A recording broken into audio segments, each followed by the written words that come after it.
नमस्कार मित्रांनो, स्वागत आहे तुमचं नर्सिंग इनसाईट ऑफिशियल या यूट्यूब चॅनलवर. तर आजच्या व्हिडिओमध्ये बघणार आहोत आपण नॉर्सेट एक्झामबद्दल पूर्ण माहिती आपण या व्हिडिओमध्ये बघणार आहोत. तर नॉर्सेटचा लॉंग फॉर्म काय होते? Nursing officer recruitment common eligibility test. Okay, ही एक एक्झाम आहे जी की नर्सिंग ऑफिसर या पदासाठी घेतल्या जाते. ओके, ठीक आहे. तर या आपण गोष्टी बघणार आहोत या व्हिडिओमध्ये.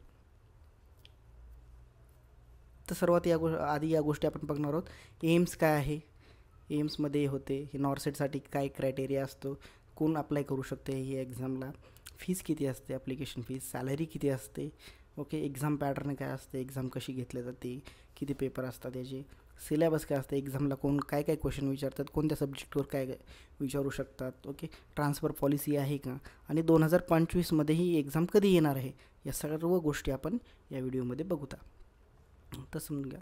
एम्स म्हणजे काय बघा. एम्स म्हणजे काय? All India institute of medical science. Okay, एक मेडिकल कॉलेज आहे जिथं की मेडिकल कॉलेज प्लस हॉस्पिटल असते बघा. मेडिकल कॉलेज प्लस हॉस्पिटल असते जिथे की ट्रेनिंग, ओके, मेडिकल जे कोर्स आहेत जसं की MBBS आहे, BDS आहे, ओके, नर्सिंग आहे, इथे त्यांना ट्रेनिंग दिले जाते. प्लस हेल्थ सर्व्हिस पण, टर्शरी लेवलच्या हेल्थ सर्व्हिस पण आपल्याला पेशंटला आपण प्रोव्हाइड करतो. ओके, तर ते असतात एम्स. ओके, तर भारतामध्ये अराऊंड 26 एम्स आहेत. काही अंडर डेव्हलप आहेत, अंडर कन्स्ट्रक्शन आहेत, ओके, काही तर फुल्ली फंक्शनल आहे जसं की एम्स दिल्ली आहे, ओके, एम्स नागपूर आहे, एम्स बेबीनगर आहे, या सर्व एम्स आहेत. तिथं तिथं तिथं जॉबसाठी ही एक नॉर्सेट एक्झाम कंडक्ट केले जाते तिथं जॉब असण्यासाठी. ओके, आता हे एम्स कशाच्या अंडरमध्ये येतात बघा. हे सेंट्रल गव्हर्नमेंटच्या अंडरमध्ये येतात. एक एम्स हे ॲटोनॉमस बॉडी असतात. ओके, जे ministry of health and family वेलफेअरच्या अंडरमध्ये येते. ओके, तिथे पद असते nursing officer. Okay, nursing officer पद असते. या नर्सिंग ऑफिसरच्या पदासाठी नॉर्सेट एक्झाम केल्या जाते. पूर्ण 26 एमसाठी एकच एक्झाम कंडक्ट केल्या जाते. तुमच्या रँकनुसार तुम्हाला ते अलोकेशन भेटते. ओके, ग्रुप बीची पोस्ट आहे, नॉन गेझेटेड आहे. ओके, आता ग्रुप बीची पोस्ट आहे, खूप चांगली पोस्ट आहे. जर तुम्हाला कंपॅरेटिव्हली जर समजून घेण्यासाठी सांगत आहे, MPSCमध्ये ग्रुप बीची पोस्ट कोणती आहे नॉन गॅझेटेडमध्ये, तर PSI, STI हे ASO ह्या ग्रुप बीमध्ये MPSCमधून नॉन गॅझेटेड कंडक्ट केले जातात. तसं ही आपली सेंट्रल गव्हर्नमेंटची आहे, ग्रुप बीमधली पोस्ट आहे सेंट्रल गव्हर्नमेंटची. एक्झामचा म्हणजे क्रायटेरिया म्हणता येईल की इथे फिमेल मेल रेशो हा 80-20 आहे. म्हणजे जर 100 जागा घेतल्या त्यांनी भरल्या तर त्याच्यामधल्या 80 जागा ह्या फिमेलसाठी असतात राखीव, आणि 20 जागा ह्या मेल नर्सिंग ऑफिसरसाठी राखीव असतात. त्याच्यामुळे ह्या ज्या मुलींचं नर्सिंग झालेलं आहे त्यांच्यासाठी एक सुवर्ण संधी आहे. ओके, या जॉबची. आता बघू इलिजिबिलिटी क्रायटेरिया काय आहे नर्सिंग नॉर्सेट देण्यासाठी. तर तुमचं BSc नर्सिंग किंवा पोस्ट BSc नर्सिंग म्हणजे तुमची डिग्री कंप्लीट पाहिजे. ओके, तुमची डिग्री कंप्लीट असलेली पाहिजे. जर तुमचा डिप्लोमा झालेला असेल जसं की GNM झालेला असेल, ओके, तर तुम्हाला 50 बेडेड हॉस्पिटलमध्ये 2 वर्षाचा एक्सपिरियन्स पाहिजे. ते पण तुमचं GNM कंप्लीट झाल्यानंतर, म्हणजे तुमचं GNM ज्या दिवशी कंप्लीट झालं त्याच्यानंतर 2 वर्ष कंप्लीट होतील. म्हणजे ज्यावेळेस तुम्ही एक्झामचा फॉर्म भरता त्याच्या आधी तुमचे 2 वर्ष कंप्लीट पाहिजे. ओके, ते एक्सपिरियन्स कन्सिडर केला जाईल. म्हणजे तुम्ही शिकत GNM करत आहात कुठंतरी आणि इकडं एक्सपिरियन्स आहे म्हणजे प्रायव्हेट कॉलेजमध्ये पण तुम्ही वर्क करता, ते कन्सिडर केलं जात नाही. ओके, तुमचा डिप्लोमा असेल GNM असेल तर तुम्हाला 2 वर्षाचा एक्सपिरियन्स पाहिजे.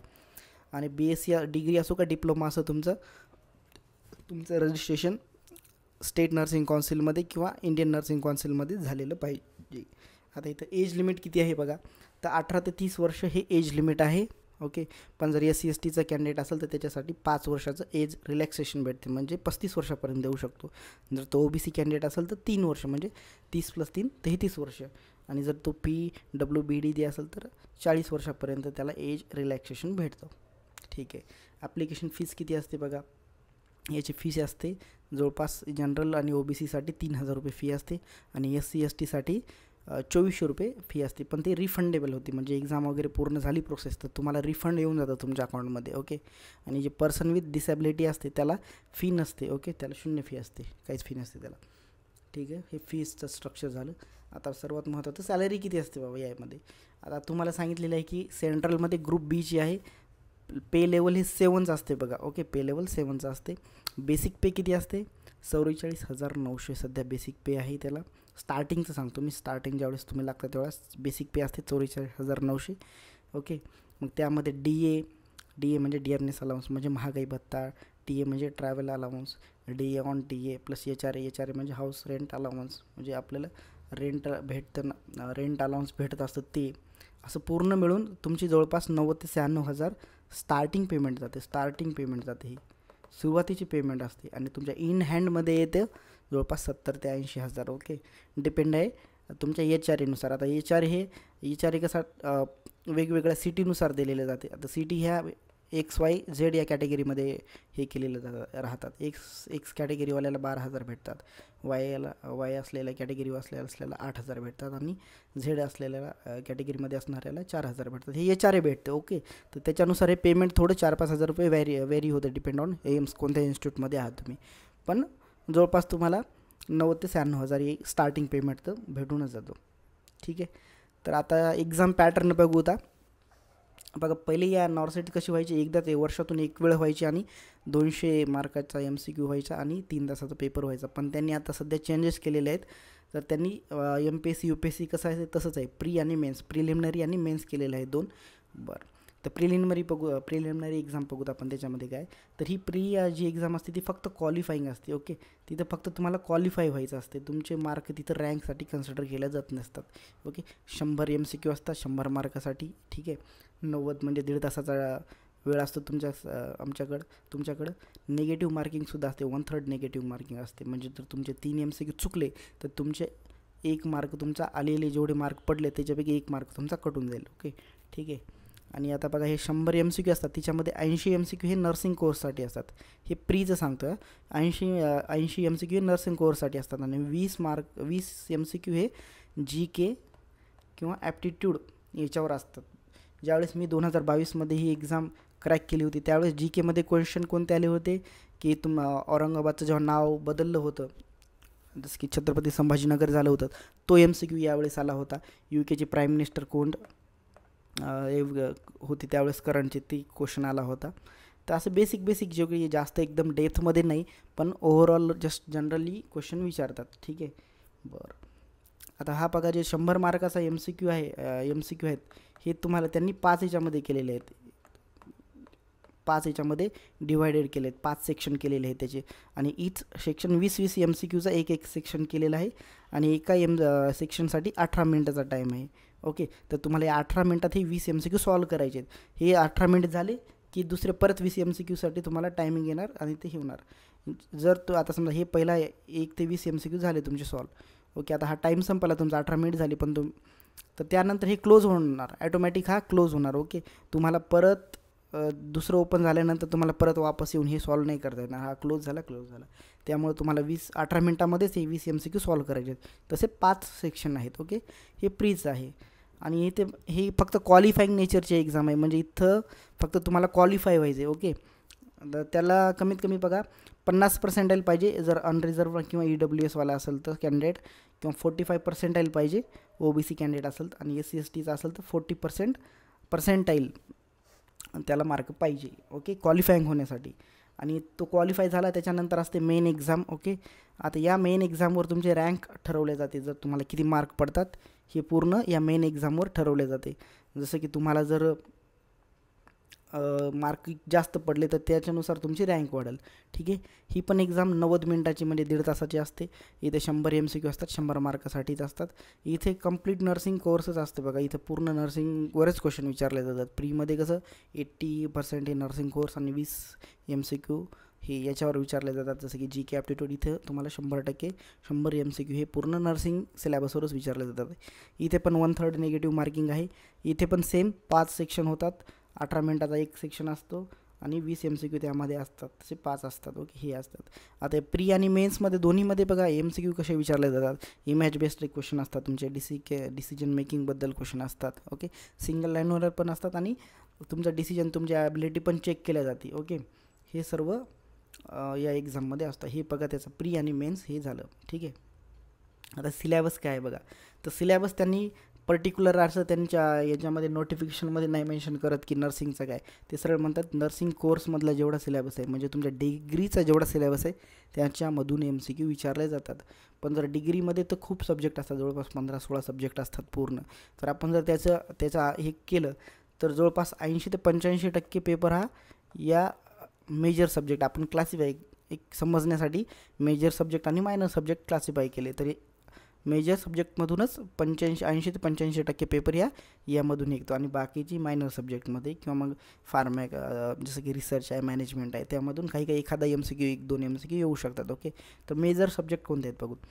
फंडामेंटल ऑफ नर्सिंग जे की फर्स्ट इयरचा सब्जेक्ट आहे. पेडियाट्रिक जसं की चाइल्ड हेल्थ नर्सिंग आहे, कम्युनिटी हेल्थ नर्सिंग आहे, सायकॅट्रिक आहे किंवा त्याला मेंटल हेल्थ नर्सिंग म्हणतात. ऑब्स्टेटिक अँड गायनेकोलॉजी आहे, मेडिकल सर्जिकल नर्सिंग आहेत. हे मेजर सब्जेक्ट आहेत, हे खूप महत्त्वाचे आहेत. याच्यामधूनच 80 ते 85% पेपर येतो आणि बाकी मायनरमध्ये न्यूट्रिशन, फार्मॅकॉलॉजी आणि मायक्रोबायोलॉजी हे याच्यावर पण 2-3 क्वेश्चन असे असतात. आणि बाकीचे मग याच्या व्यतिरिक्त रिसर्च, मॅनेजमेंट त्याच्यावर पण येऊ शकतात, पण खूप कमी येतात. ओके, जर तुम्हाला समजा तुम्हाला जर एक्झामचा अभ्यास करायचा, तुमचं हे मेजर सब्जेक्ट कवर होणं तुमच्या गरजेचं आहे. हे झालं म्हणजे तुम्ही जवळपास तुमचा 70-80% सिलेबस कवर होऊन जातो. ठीक आहे, तर बघू ट्रान्सफर पॉलिसी आहे का. जर तुम्हाला जॉब लागली, तुम्ही सिलेक्ट झाले, तर तिथं ट्रान्सफर पॉलिसी बिलकुल नाही. ज्या एम्समध्ये तुम्हाला रिक्रूट केले जाते त्या एम्समध्येच तुम्हाला राहावं लागतं. जर तुम्हाला ते एम्स सोडून दुसऱ्या एम्समध्ये जायचं, समजा तुम्ही लागला नंबर तुमचा कुठंतरी एम्स आंध्र प्रदेशमध्ये एम्स मंगलागिरीला लागला आहे तुमचा. ओके, आता तुम्हाला नागपूर एम्सला यायचं आहे, तर तुम्हाला येण्यासाठी काय करावं लागेल, तुम्हाला परत नॉर्सेटची एक्झाम द्यावं लागेल, चांगली रँक घेऊन यावं लागेल आणि त्या एक्झाम रँक चांगली आली प्लस तिथं एम्स नागपूरमध्ये वॅकन्सी पण पाहिजे, तेव्हाच तुमचा तिथं नंबर लागेल आणि तुम्ही मग तिथलं सोडून एम्स नागपूरमध्ये येऊ शकता. तुम्हाला तिथं रेझिग्नेशन टाकावं लागेल आणि इथं जॉईन करावं लागेल फ्रेशरसारखं. ओके, ट्रान्सफर पॉलिसी सध्या तरी याच्यावर नाही आहे.